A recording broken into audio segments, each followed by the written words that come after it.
Sementara itu pemirsa, informasi dari BMKG Wilayah 3 Denpasar, awal musim penghujan Januari sampai akhir Februari nanti BPBD Provinsi Bali beserta kabupaten kota berkoordinasi mengantisipasi dan melakukan penanggulangan bencana alam di seluruh wilayah di Bali. Masyarakat dihimbau waspada terhadap cuaca ekstrim dalam beberapa hari ke depan.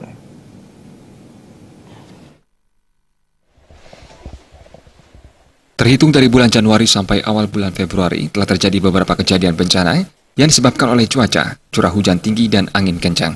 Hal tersebut disampaikan oleh Kepala UPT Pusdal Ops PB, Gede Made Jaya Serata Brana, ketika ditemui di Denpasar. Jaya Serata Brana menjelaskan dari laporan BPBD seluruh kabupaten kota, rata-rata mengalami curah hujan tinggi. Pihaknya juga sudah menghimbau kepada masyarakat untuk melakukan antisipasi mengurangi risiko banjir, yaitu melakukan pembersihan di selokan, dan bencana lain seperti pohon tumbang akibat angin kencang diharapkan masyarakat apabila terjadi cuaca buruk tidak berlindung di bawah pohon. Jaya Serata Brana menegaskan semua daerah di Bali berpotensi bencana. Semua masyarakat harus waspada selalu dan bisa menghubungi BPBD Kabupaten Kota apabila terjadi bencana alam. Sebenarnya Bali itu pada umumnya semua potensi. Ya, kalau longsor potensinya itu kalau di Badung di daerah Badung Utara. Kalau di Bangli di Kintamani itu longsor.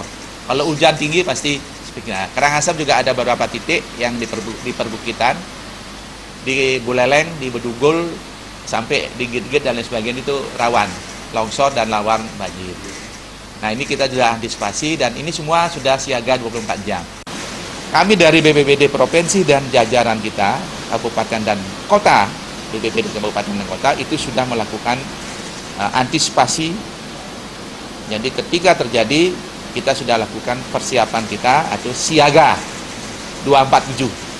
Jadi kita semua BPBD Kabupaten Kota, Provinsi sudah melakukan siaga 247. Itu 24 jam dalam sehari, 7 hari dalam seminggu. Jaya Serata Brana menambahkan pihaknya juga memberikan informasi mengenai terjadinya bencana di wilayah Bali melalui media sosial agar masyarakat lebih update mengenai informasi bencana yang telah terjadi. Pihaknya juga bekerjasama dengan Dinas PU apabila alat berat sangat diperlukan.